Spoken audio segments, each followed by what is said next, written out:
Y entonces empieza a los presidentes a partir de él,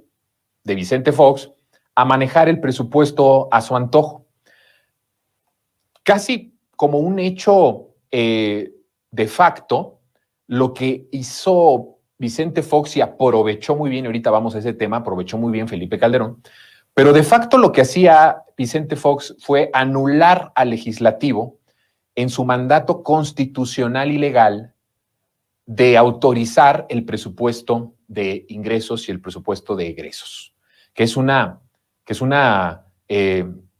digamos, es una responsabilidad y es una atribución el autorizar el presupuesto de ingresos y el presupuesto de egresos del Congreso de la Unión y específicamente de la Cámara de Diputados. Por supuesto, el presidente propone el presupuesto, pero los diputados hacen los cambios y autorizan, quitan de acá y ponen de allá, según también, bueno, tendría que ser según los intereses del pueblo, ¿no? Y van cambiando el presupuesto, pero son cambios en realidad cosméticos que no afectan la estructura de cómo el presidente los manda. Lo que hace Vicente Fox es que, de facto, pues quita las atribuciones del legislativo de ser ellos los que autoricen para qué institución o para qué partida presupuestal va cada dinero, y lo que hace es que cambia esa normativa. ¿Qué es lo que pasa con Felipe Calderón? Cuando llega Felipe Calderón, por supuesto, a través de un fraude electoral, y lo hablamos esta semana, a inicios de esta semana, hablamos de cómo apoyó con creces a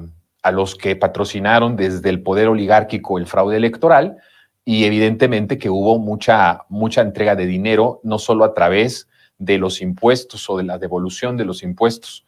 sino también a través de otras formas. Y fue a través de esto, Vicente Fox le deja a Calderón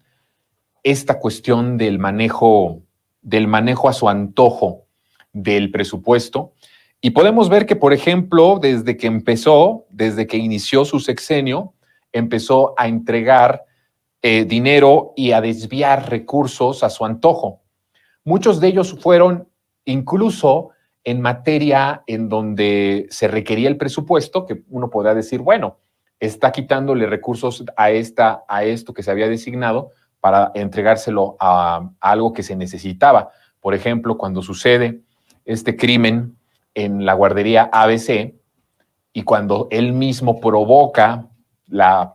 cuestión del despido, de donde 40,000 familias se quedan de la madrugada a la mañana, de la noche a la mañana se quedan sin trabajo 40,000 familias mexicanas que dependían del sindicato de Luz y Fuerza. Y toda esta cuestión, pues eran cuestiones que había provocado Calderón en ese momento y que sobre pretexto de enviar recursos para las víctimas, por ejemplo, de la guardería ABC o de las personas que se quedaron para darle sus indemnizaciones a los trabajadores, pues entonces a través de esta normativa que hace Fox, mueve presupuestos millonarios de miles de millones de pesos para supuestamente beneficiar a los que él mismo despidió y dejó sin trabajo y a las víctimas del incendio de la guardería ABC. Resulta que ese dinero jamás llegó a las manos de las personas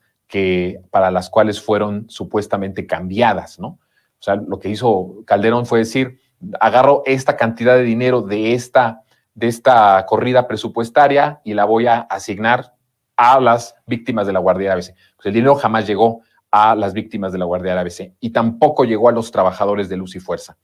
Y como hay un sinnúmero, hay un desvío de recursos, querida audiencia, que hace Felipe Calderón en su sexenio, que me parece de las cosas que más retratan cuando yo digo que el antiguo régimen, parte del antiguo régimen eran también los medios de comunicación, que nunca fueron entes independientes o separados, sino que formaban parte del régimen. Hubo un desvío de miles de millones de pesos que Calderón dijo, vamos a quitarle a esto y lo vamos a poner acá. Y entonces dijo, vamos a cambiarlo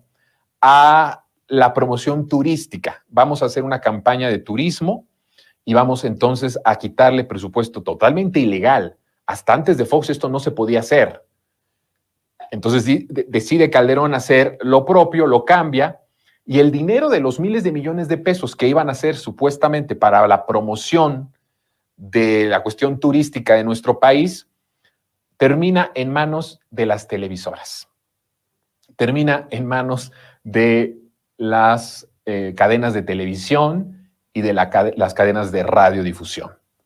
en una completa y abierto pago de favores, ¿no?, a las televisoras que fueron parte también del fraude electoral.